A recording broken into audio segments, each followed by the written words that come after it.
Pada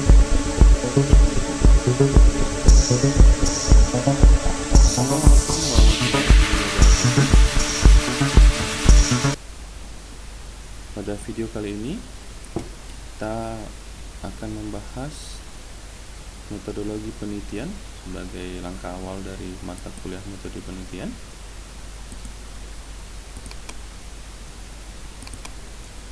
Nah, di metode penelitian nantinya kita akan membahas beberapa materi yang pada kali ini kita akan bicara masalah unsur penelitian dulu. Kita akan bicara masalah unsur penelitian. Lalu di video berikutnya nanti kita akan membahas tentang topik-topik penelitian dalam bidang sistem informasi. Lalu juga kita akan membahas tentang cara menentukan dan masalah penelitian dan mencari masalah penelitian. Lalu kita juga akan membahas apa itu tinjauan pustaka, desain penelitian, metode penelitian kualitatif, penelitian kuantitatif, lalu dilanjutkan dengan teknik pengumpulan data, teknik analisis data pada penelitian kualitatif dan pada penelitian kuantitatif tentunya. Lalu kita akan membahas tentang bagaimana menceritakan hasil penelitian, kesimpulan dan saran penelitian, dan bagaimana menyusun abstrak. Ya. Nah, lalu kita juga akan membahas nanti bagaimana mereview artikel-artikel penelitian. Baik, pada kesempatan kali ini kita akan membahas dasar-dasar dulu, yaitu kita sering mendengar ada istilah metode penelitian dan metodologi penelitian. Jadi sebenarnya dua hal ini adalah dua hal yang berbeda, namun terkadang banyak orang yang salah persepsi ya. Jadi metode penelitian pada dasarnya merupakan cara ilmiah untuk mendapatkan data dengan tujuan dan kegunaan tertentu. Sementara metodologi penelitian itu adalah ilmu tentang bagaimana metode penelitian dilakukan.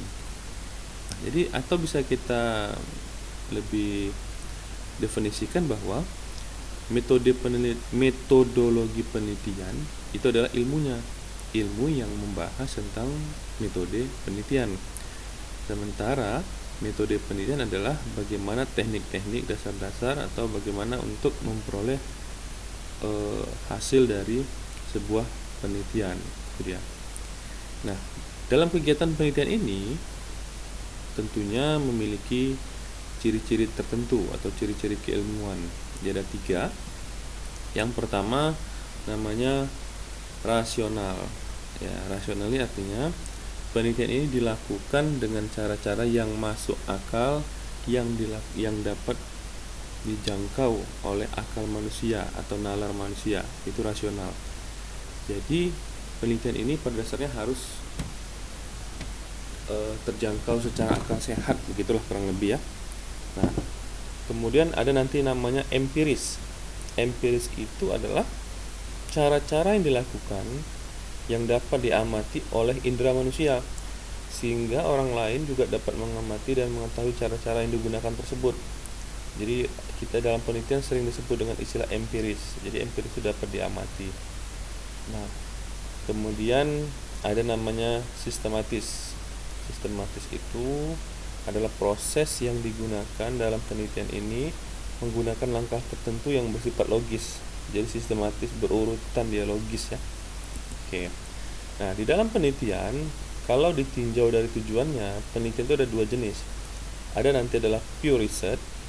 Ya, pure research ini atau penelitian murni atau penelitian dasar adalah penelitian yang diarahkan sekedar untuk memahami sesuatu secara mendalam tanpa bermaksud menerapkannya.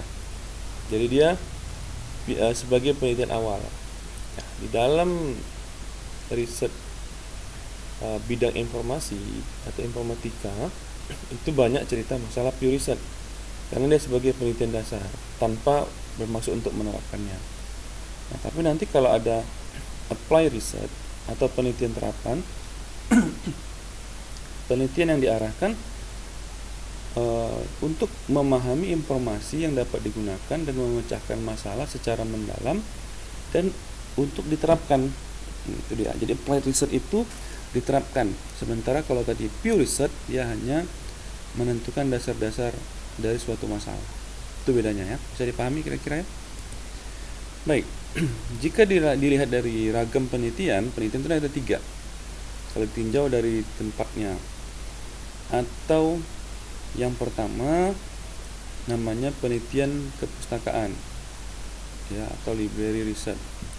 Nah, adalah penelitian yang dilakukan dengan cara membaca buku-buku, majalah, jurnal, dan sumber-sumber lainnya. Namun yang kedua ada namanya penelitian laboratorium. Adalah penelitian yang dilakukan dengan menggunakan alat-alat tertentu di dalam laboratorium yang biasanya bersifat eksperimen, di mana memungkinkan dilakukan pengontrolan terhadap pengaruh dari suatu faktor tertentu. Itu dia. Nah, lalu ada namanya field research atau penelitian lapangan. Penelitian lapangan ini adalah kegiatan penelitian yang dilakukan di lingkungan masyarakat tertentu. Ya, jadi dia di masyarakat. Itu dia, bisa dibedakan ya. Oke. Nah, jika ditinjau dari metodenya, penelitian ada 2. Yang pertama namanya penelitian kualitatif. Penelitian kualitatif adalah metode untuk mencari dan mengumpulkan data yang bersifat pemahaman dan tidak dapat diukur dengan angka. Ya, biasanya digunakan untuk memperoleh pendapat, alasan, motivasi masyarakat, ya, pendapat-pendapat masyarakat lah intinya. Nah, terhadap suatu kegiatan, produk atau persoalan, kemudian dari data ini nanti diambil sebuah kesimpulan berupa teori atau hipotesis. Jadi dia berdasarkan narasi, deskripsi gitu deh. Dia bukan berdasarkan angka-angka. Nah, sebaliknya kalau penelitian kuantitatif adalah metode untuk mencari dan mengumpulkan data yang biasanya diukur dengan angka atau persentase. Nah, biasanya data yang diperoleh akan diolah lebih lanjut dengan menggunakan model, teori, atau rumus matematika, sehingga dari data-data tersebut dapat diambil sebuah kesimpulan.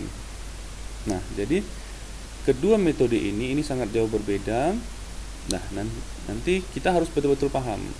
Jadi di dalam mata kuliah metodologi penelitian ini kita akan banyak membahas masalah kualitatif dan kuantitatif. Nah, pada umumnya juga dalam sebuah penelitian kita harus mampu menentukan apakah dia kualitatif atau nanti dia kuantitatif. Jadi dua hal yang berbeda. Namun nanti ada satu lagi aliran penelitian yang namanya mixed research. Ya, jadi mix itu tentunya adalah menggabungkan kedua aliran ini. Ya, jadi dia kualitatif iya, kuantitatif iya. Ya, nanti kita akan bahas lebih lanjut itu ya. Baik, kita akan membahas unsur-unsur penelitian. Yang pertama ada namanya konsep. Konsep itu merupakan definisi yang dipakai oleh para peneliti untuk menggambarkan secara abstrak suatu fenomena, baik fenomena alami maupun fenomena sosial. Kita ambil contoh begini.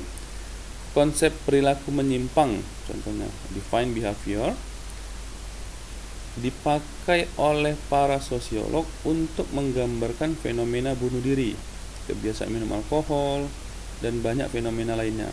Jadi untuk melakukan penelitian tentang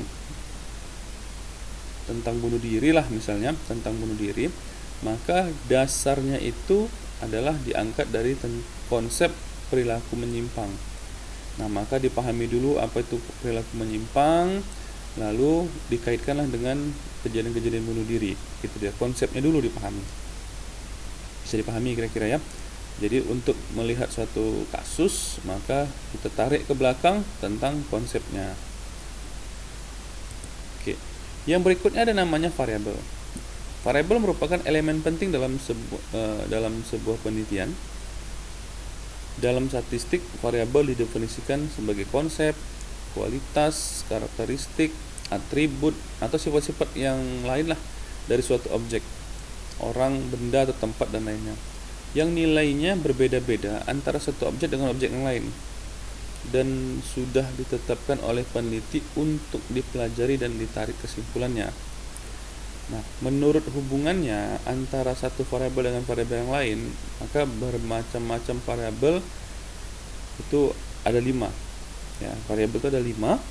Dalam penelitian itu dapat dibedakan, ada namanya variabel independen atau variabel bebas, lalu ada namanya variabel dependen atau variabel terikat, lalu ada namanya variabel moderator, lalu variabel interpending atau variabel mediator, dan ada namanya variabel kontrol. Jadi ada 5 buah variabel ya. Oke, kemudian ada namanya proposisi atau preposisi. Proposisi adalah pernyataan tentang sifat dari realita yang dapat diuji kebenarannya. Kita ambil contoh gini. Cara belajar mahasiswa adalah salah satu faktor penentu hasil belajar mahasiswa. Jadi, cara belajar atau bagaimana mahasiswa belajar itu salah satu faktor untuk menentukan IP atau IPK. Maka proposisinya itu adalah bagaimana cara belajar mahasiswa itu. Ya. Jadi walaupun IPK itu bukan hanya ditentukan oleh cara belajar, namun cara belajar merupakan salah satu penentu keberhasilan tersebut.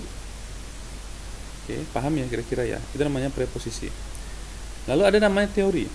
Teori itu merupakan informasi ilmiah yang diperoleh dengan meningkatkan abstraksi pengertian-pengertian maupun hubungan-hubungan secara proposisi. Itu dia. Jadi teori itu dibangun berdasarkan proposisi-proposisi yang ada. Paham kira-kira nih? Oke. Kita lanjut. Nah, lalu ada namanya hipotesis. Hipotesis adalah kesimpulan sementara atau proposisi tentatif tentang hubungan antara dua variabel atau lebih. Jadi hipotesis ini diambil atau diduga oleh si peneliti. Begitu kira-kira. Jadi hipotesis atau dugaan sementara itu diambil kesimpulan oleh si peneliti. Jadi si peneliti bisa menduga. Jadi dia diambil pendugaan begini.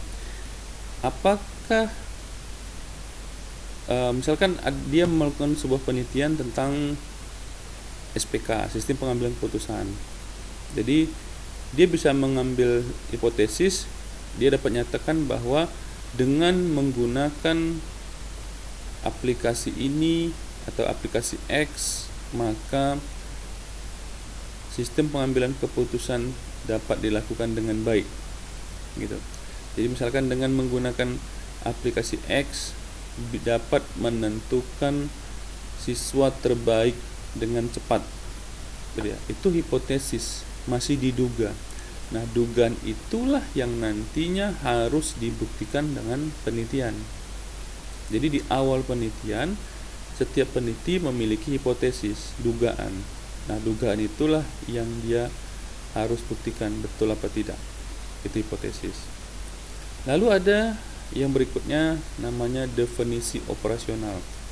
Definisi operasional merupakan petunjuk tentang bagaimana suatu variabel diukur. Nah, definisi operasional ini merupakan hal-hal penting. Unsur-unsur dalam penelitian itu apa aja? Nah, itu didefinisikan. Misalkan tadi sistem pengambilan keputusan tentang pemilihan mahasiswa terbaik. Maka ditentukan definisinya mahasiswa yang bagaimana yang mau dipilih, definisi terbaik itu bagaimana, apa indikator terbaiknya, gitu dia. Jadi tentukan dulu unsur-unsurnya itu apa aja supaya tidak terjadi bias atau tidak terjadi pendapat yang berbeda sehingga tidak salah persepsi, begitu dia. Oke, itu definisi atau unsur-unsur yang terdapat dalam penelitian. Jadi untuk kali ini kita hanya membahas yang masih secara teori dulu. Oke, sampai sini bisa dipahami? Baik, kalau bisa dipahami mungkin coba jelaskan tadi ada yang namanya variabel. Tadi ada namanya variabel. Variabel ada 5. Variabel bebas, variabel terikat, variabel kontrol, variabel moderator, variabel, mediator, ada 5. Nah, coba jelaskan pengertian dari masing-masing variabel tersebut dan hubungan antara kelima variabel tersebut. Ya, saya rasa sudah paham ini. Coba nanti mengulang-ulang kembali supaya lebih lancar, supaya lebih paham. Oke? Baik, mungkin untuk video kali ini sampai sini dulu. Ya, mudah-mudahan bisa dipahami dengan baik. Kalau masih ada yang meragukan, silakan dibuat pertanyaan. Baik.